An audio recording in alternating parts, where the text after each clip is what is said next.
I was talking about one of our pillars being small business ecosystem, and the guys on that team over there are really mapping what resources are available to people here, and where are the gaps, right? So they did identify that.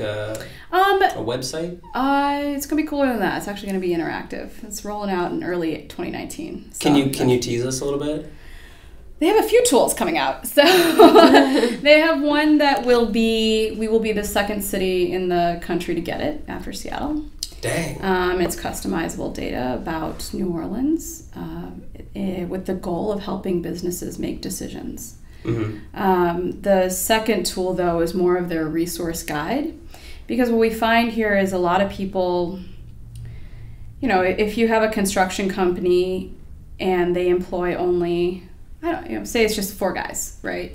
And what do they need to do? Do they need to go to a bank, or do they need to go to some sort of accelerator or incubator? Sure. Right. Where's the path? Okay. Also, is it a business owned by an African American? Well, then they should be certified as a DBE, and how you get procurement, and especially with things like construction and other businesses where you supply things, you want to go through the procurement opportunities, and kind of knowing where those are at. It can be really tricky if you're just starting out.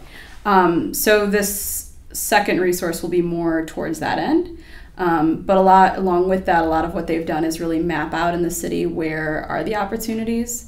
I think they found that, we're really great at being like, I have this great idea, and everybody's like, awesome, here's a pitch competition, let's do it, and you get money, and it's awesome, But then what do you do with that business when it's like, been around for 5 years? Exactly. And how do you get a business from 500,000 to 5 million in a period of a few years? I'm sorry, I'm jumping in, because then my red flag goes up, and I'm like, okay, and then if they get to 5 million, how do we get them to stay here? We don't want them leaving, because especially when you introduce, so that's when you kick into like the other, and then I'm like, outside investors can play a big role in the business decisions, and they can choose to relocate you close to where they are, maybe in California or. Now you have a lot of familiarity with this. In my brief foray into LinkedIn research. You were stalking. So you were doing financial. Yeah, it's LinkedIn. It's professional Facebook creeping. You're like, how many years? And then always, every time people mention LinkedIn, I'm like, I haven't updated my profile.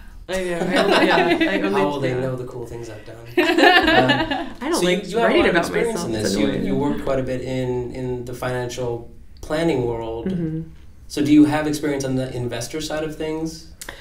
Not in the realm that I'm working in right now, but I think it's like a general mentality. Sure. When it comes to investors and investing, and whether you're an angel investor and you're directing your own cash like directly into this one company or a portfolio of them, or whether you're controlling money in your 401k account, Sure.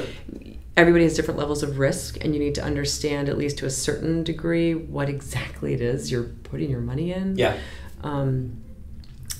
And the world changes. So to give you some perspective, years ago, I remember like educating my clients and telling them how I was I liked utilities. I liked things that like people depend on. Sure. And I had to change and realize that cell phones and data are utilities now. Because what I learned through clients and through people and wholesalers and other fund companies who were traveling the globe, people in third world countries or developing countries will not have electricity or running water in their homes. Yes. They all have cell phones, and they'll charge them. Yeah, they'll charge them in cars. And so this was a necessity, is a necessity to people, whereas like running water and electricity in your home are not anymore. So you have to kind of change, what you think of as your investment pools and what your risk tolerance is. And I think that's the perspective I bring in terms of an investment